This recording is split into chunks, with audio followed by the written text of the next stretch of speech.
One Piece. Donc comparé à la semaine dernière, j'ai pas oublié mon bonnet de Noël pour vous tourner cette vidéo parce que je la tourne en décembre. Également la guirlande et puis la déco que j'avais fait pour Noël. Aussi, je tenais à vous dire avant de commencer cette vidéo, merci à la seule personne qui a voté. Je comprends d'ailleurs qu'il n'y ait qu'une seule personne puisque j'ai pris les reviews de One Piece il n'y a pas si longtemps que ça doit faire peut-être un mois. Donc voilà, je remercie la seule personne qui a voté pour le cosplay qui l'intéressait le plus que je mette pour tourner les scans et l'anime. Donc du coup c'était Luffy, donc j'ai mis Luffy pour tourner cette vidéo avec bien sûr mon bonnet puisque l'on est aux périodes de décembre, période de Noël comme je fais chaque année.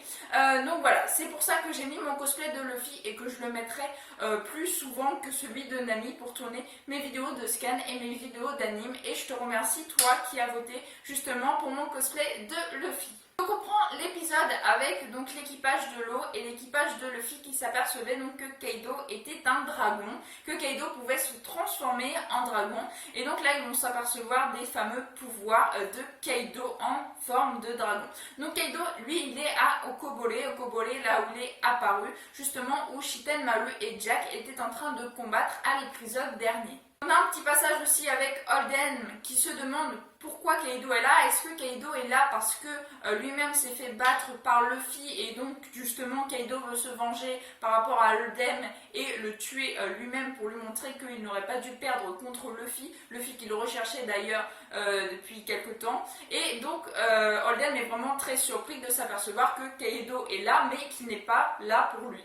Okobole qui est en panique tout simplement parce que Kaido est intervenu et Kaido est là, Kaido est au-dessus de leur tête et qu'il est en train de ravager leur maison sans forcément faire attention puisque Kaido en a strictement rien à faire de Okobole. C'est un village qui a de l'eau potable et qui reçoit de temps en temps la nourriture, les restes des habitants haut placés si je puis dire, que Kaido a décidé de préserver par rapport aux habitants de Okobole ou de Kyuri ou etc.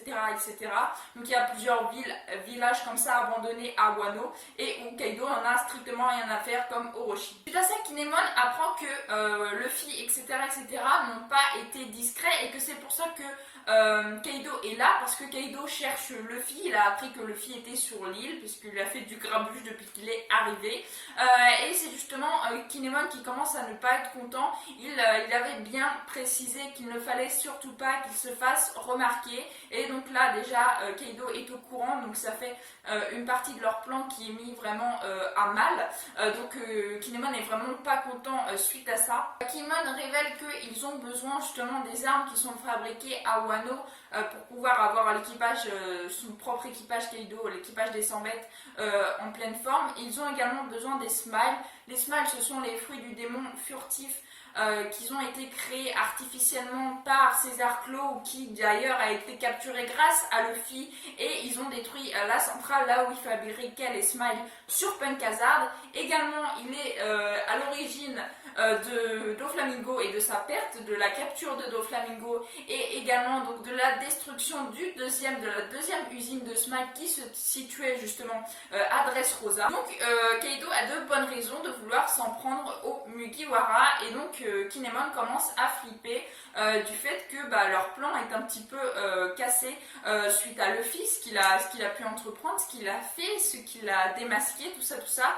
Donc Kinemon est un petit peu en panique. Suite à ça, il apprend que Tsuru qui est la femme, l'ex-femme à Kinemon puisqu'il l'a quitté il y a 20 ans vu qu'il est passé dans le futur. Et donc on a Kinemon qui est vraiment stressé du fait que Kiku lui ait appris que Tsuru elle était encore à Okobole là où justement Kaido est. Justement Kaido est en train de ravager des maisons sans en avoir rien à faire de ces habitants là.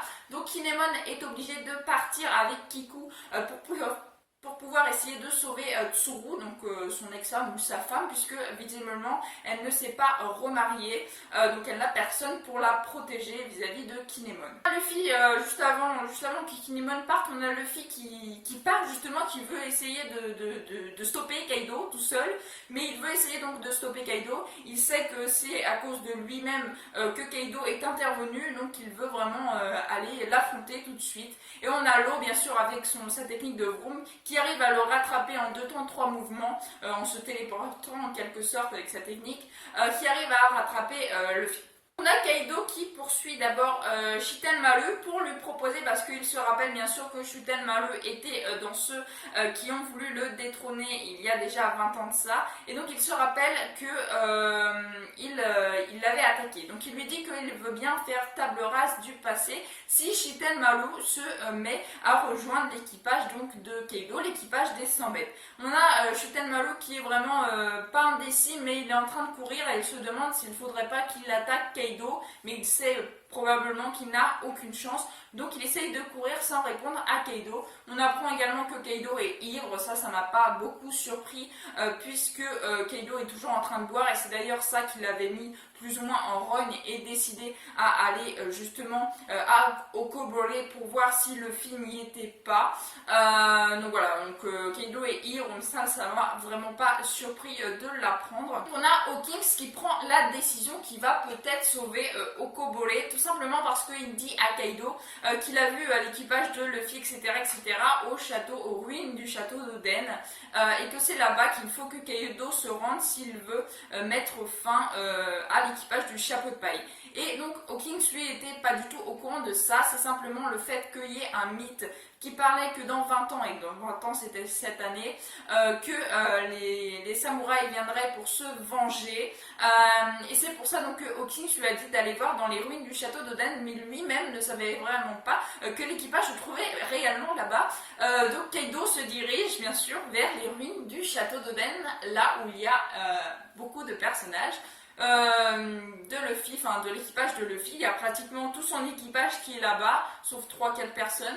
Et il y a également Momonosuke, il y a la femme ninja, il y a plein de personnages, il y a l'équipage de l'eau, qui sont tous là-bas. Et donc on a bien sûr Kaido qui intervient directement et qui se rend bien sûr aux ruines du château d'Oden. Suite à ça, donc le Kaido arrive, mais alors vraiment tout doucement aux ruines du château d'Oden, et franchement j'ai trouvé vraiment trop long. Je veux bien qu'il y ait du suspense, tout ça, mais l'épisode j'ai trouvé vraiment mou, vraiment long, très très long, du fait que Kaido se rende de Okobore aux ruines du château d'Oden. Alors je veux bien qu'il y ait pas mal de kilomètres pour y aller, mais c'est un dragon, clairement il peut voler, il peut aller super vite, mais là il va tout doucement, enfin bref, le suspense quoi, pour se rendre aux ruines du château d'Oden et simplement déployer le souffle du dragon, donc faire justement un lance-flamme quoi, sur les ruines du château d'Oden, et on voit tout l'équipage de Luffy, tous les personnes qui sont justement à ce lieu-là, qui deviennent tout blancs, comme si justement ils se faisaient désintégrer clairement. Et on a Luffy et Law qui assistent à ça, ainsi que Kinemon et Kiku aussi, qui sont partis, donc ils ne sont plus au même endroit, qui assistent à la destruction de leur plan d'évasion, en quelque sorte, de leur plan de... pas d'évasion, pardon, leur plan qu'ils voulaient faire, qu'ils assistent à la fin de leur coéquipier, qu'ils assistent à la fin du château d'Oden, tout simplement, là où ils avaient vraiment mis leur camp, leur base.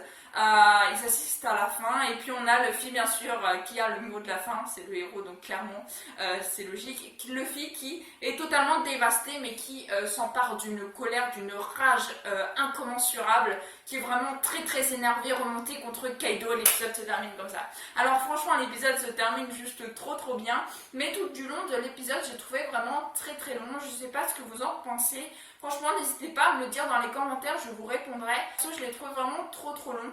Certes, il était bien, mais trop long. Et c'est franchement pas un épisode que je vais retenir dans mes préférés pour l'arc de Wano. Donc voilà. En tout cas, j'espère que cette vidéo vous aura plu. Si elle vous a plu, n'hésitez pas à liker, à commenter, à partager et à vous abonner. Ça ferait vraiment très plaisir. Une excellente fin de journée. Portez-vous bien. Et moi, je vous dis à la prochaine. Ciao, ciao.